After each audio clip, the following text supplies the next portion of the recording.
Hello, everyone. In this video, I'm going to be talking about spiritual approaches to career development and career counseling, as well as cognitive approaches. Uh, so, will start with the spiritual approaches, and I'm going to be going over briefly three different. They're all kind of overlapping. There's a lot of similar principles, but Bloch and Richmond are authors of one approach. They wrote a book called Soulwork, and in it they explore seven spiritually significant themes for career development work. And then Miller-Tiedeman, we're going to go over the life career theory, and then Hansen's holistic life planning approach. Then we'll go into the cognitive approach, and I'll talk about that in a moment. So I kind of want to just start overall. All of these approaches have the position that career is more than just about being one life role, that they seek for this synthesis of life, that life is about meaning, life is about finding purpose, is about finding direction, is about finding like kind of working through and navigating the life process to find kind of the sense of spiritual meaning making. So all of these approaches are going to have that common link. But we'll start with Bloch and Richmond. Bloch and Richmond, as I mentioned, mentions seven themes that are gone through, experienced by clients who are seeking a spiritual approach to their career development. So they talk about change and being open to change and just being able to navigate that change process. That's often the spiritual process, and sometimes it can be this like changes like I've talked about in other videos about like transitions, that sometimes those are we have a negative reaction towards change. So part of it's like maybe coming to trust more in the change process, that we are changing internally, and then the outer environment might be changing, and kind of how do we navigate that from a place of trust. Then the second theme is balance.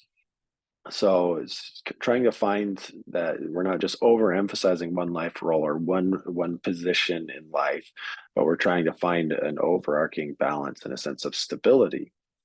And then the third is energy, and kind of finding those energy sources in life that are deeply intrinsically motivated can be an important part of this theme of, how can I apply my energy in a meaningful way. I think a lot of times the metaphor that I use, I don't believe it's used by Bloch and Richmond, but it's almost like in physics, you talk about kinetic energy as energy that's in motion, that's acting, but then there's potential energy. There's energy that is available, but there needs to be some sort of stimulus to get the potential energy moving into kinetic energy. Some of you physics folks will be like, that's a terrible description, or potentially. I'm not a major physics guy, but that one metaphor, I did remember that, or not metaphor, but principle. Uh, so sometimes the career counseling work can be that stimulating process to get this potential energy moving, from in a career development way. Then they also talk about community. And let me pull it up here. So Bloch and Richmond talk about community of companionship. So having like those close family relationships or friend relationships is an important form of like that. I have a sense of belonging. Spirituality is often about connectedness, being connected to something that's bigger than yourself, whether that's a higher power or just, deep inside yourself or with the people around you. A community of companionship, community of culture, and then the cosmic community, being a part of this larger cosmic connection. So they talk about those forms of community, those forms of belonging. Then calling is next. So a lot of research has been done on career callings, feeling that and Dick and Duffy are two authors that have done a lot with career calling, but they talk about having a transcendent summons to a meaningful life role that has a pro-social orientation. So those are the three facets of career calling, at least according to their model, is, that there's some sort of call, whether that's believed to be a higher power, whether that's to, believe just a call of society or an inner call, whatever it is, there's this call, transcendent summons to a particular life role, but then it's a meaningful life role. And that's usually the career role. It demonstrates some sort of meaning, but then it matters to the community. It's a pro-social calling. And then harmony. is the next theme. So harmony, Bloch and Richmond talked about that. This is where sometimes career information can be important. It's like this seeking out of like, how can I find information, career information, and career prospects that seem to be in harmony with who I am and what I value and what's most important to me. And then unity, lastly, is kind of trying to find unity. I guess right here in the Scharf text on page 404, it says that Bloch and Richmond refer to ways that individuals can achieve unity of career, of spirit, of energy, and with others. So finding this sense of unity, this sense of flow, the sense of that, like I'm not fighting, you know. It's almost like a metaphor of like I'm in a river and I'm going with the flow of the river. I'm united with the general flow of my life rather than trying to paddle upstream or trying to fight the natural progression. So feeling that unity. So I wanted to just briefly give a snapshot of those 7 themes, because I think that's a pretty good introduction to how career can be a larger spiritual process for some clients and clinicians. So really quick, I want to touch on Miller-Tiedeman's life career approach. And the life career approach, and none of these spiritual approaches have like step 1, here's what you do. Step 2, here's what you do next. They're more just principles. They're spiritual principles, and then you use the core counseling skills to kind of help clients explore. But I think Tiedeman gives some important, or Miller-Tiedeman gives some important principles. So the life career approach is exactly that there's this shift from like, okay, life development and career development are different, but they're saying no, they're the same. Your life or your career is your life, and your life is your career. So there's this life career merging. Not to say that your work, or like the work that you do for pay, is your life, but it's saying that we have this larger life journey that we're on, this larger life process, and that is the career of life. So there's this embrace of the process of life, that we're always growing, we're always processing, we're always becoming, we're learning through our experiences. And a few other principles is that there's this idea of personal reality and common reality. So personal reality is in the Scharf text, it states that personal reality refers to the individual sense of what is right for them.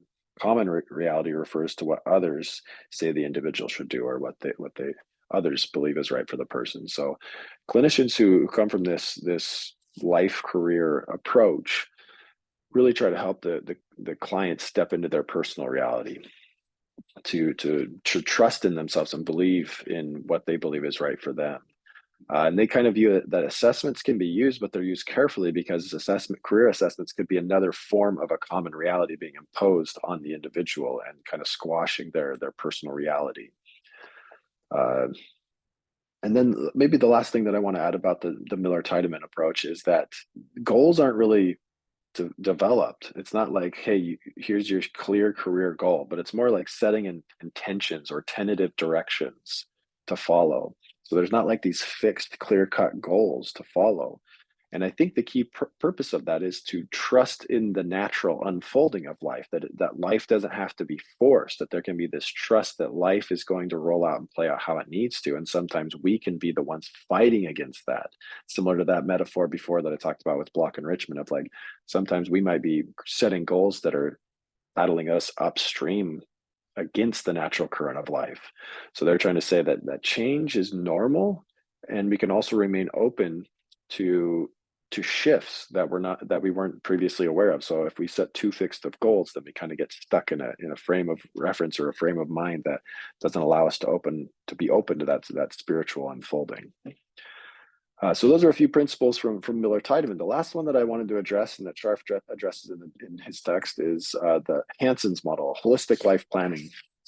And there's 6 tasks in this holistic life planning approach.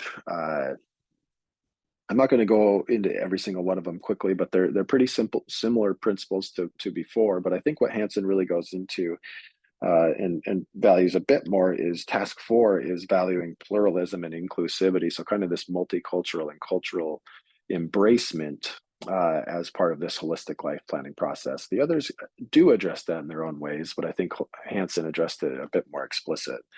But yeah, overall, the tasks have the first task is like finding work that needs doing. So it's not just about the me, what's meaningful to me perspective, but it's okay, what would make a difference in the global context of me doing. It's not like your work has to be like life and altering for everyone on the planet, but it's just like you're part of this larger global context, and so where does your work fit into that?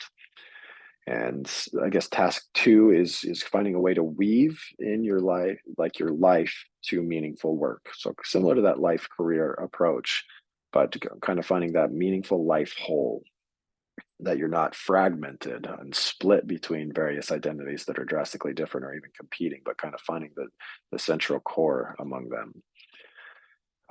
Hansen also talks about connecting family and work so that they often can't be separated. Like work's going to impact family and family's going to impact work. The marriage partnerships or couple partnerships are going to be important to address too. I've even seen that in my career counseling work, that one client was making some pretty dramatic career shifts, and that was impacting their partnership, their marriage partnership. So they came in together and we kind of talked about it and sorted out some of they weren't, I don't think, all the way on the same page, but they're just trying to, as a couple, trying to figure out, okay, what does this mean for our family to have these shifts? So yeah, this kind of family system level can be important to navigate when there's kind of opening up to this larger kind of holistic life planning approach. I already talked about step 4 or task 4 of valuing pluralism and inclusivity, but it's kind of having that openness to cultural diversity and valuing that, and kind of valuing that in yourself and knowing your sense of culture and how your work can be an important influence from a cultural frame of reference. Then task 5 is managing personal transitions as well as organizational changes. So personal changes, I think, or personal transitions is going to be a lot of what's occurring in my career development work. That's usually why clients are coming in. There we go. Got the last C word.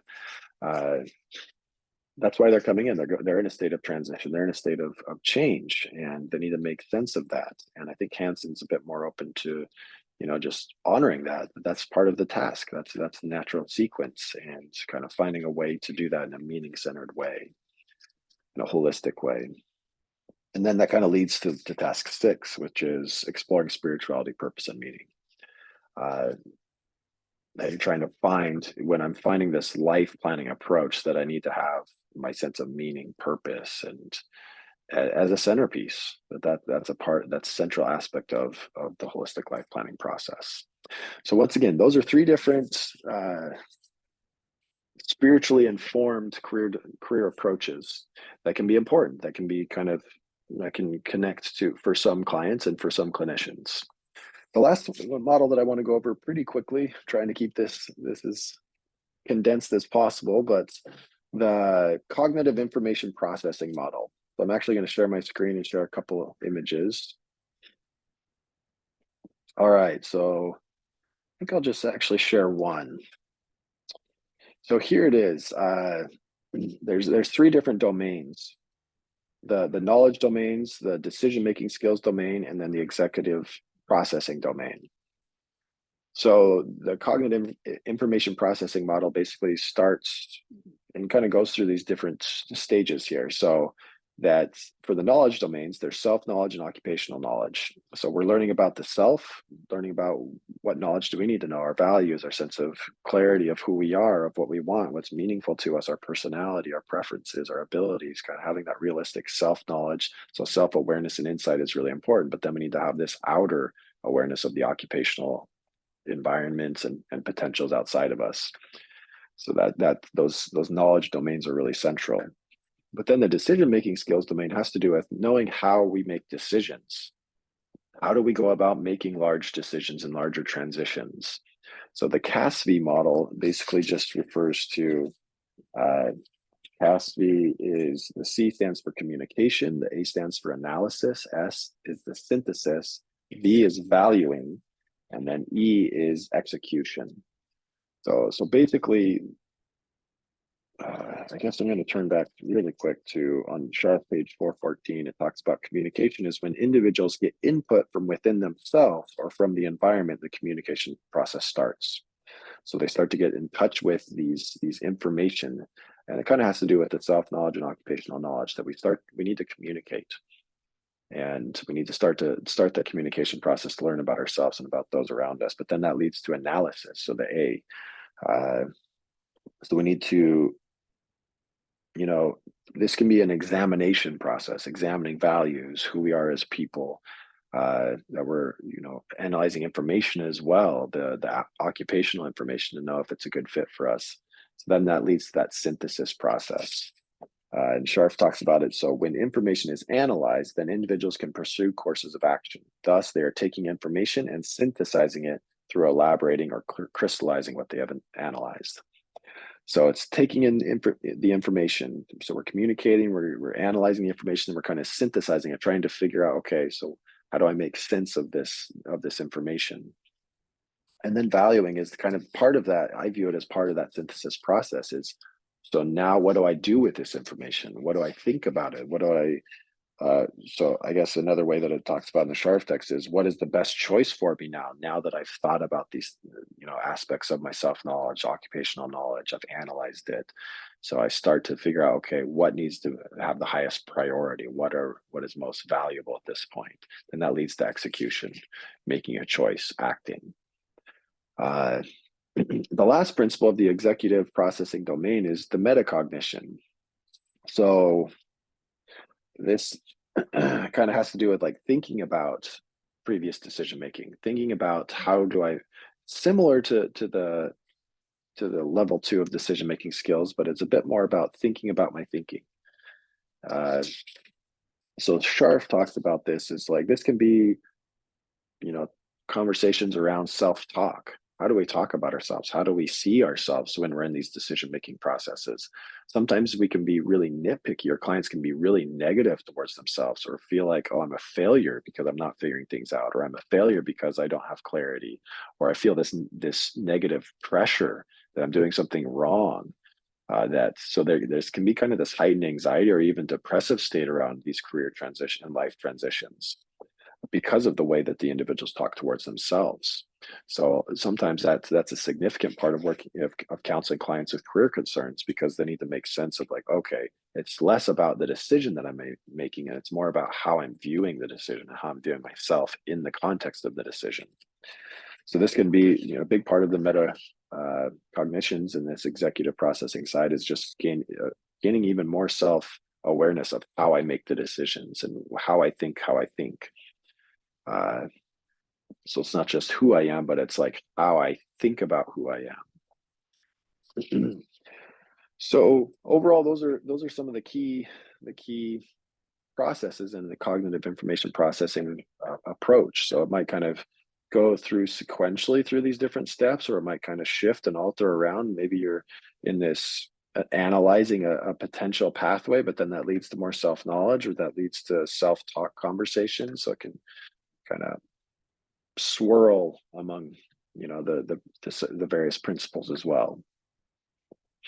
All right, there are these career decision making approaches, as Scharf called them in chapter 15 of his text. But yeah, there's a strong spiritual inclination for a lot of these career development approaches, as well as this cognitive focus. So hopefully that was a meaningful or a helpful overview of some of these approaches, and then you can continue to learn more of the ones that are really resonating for you. Thanks.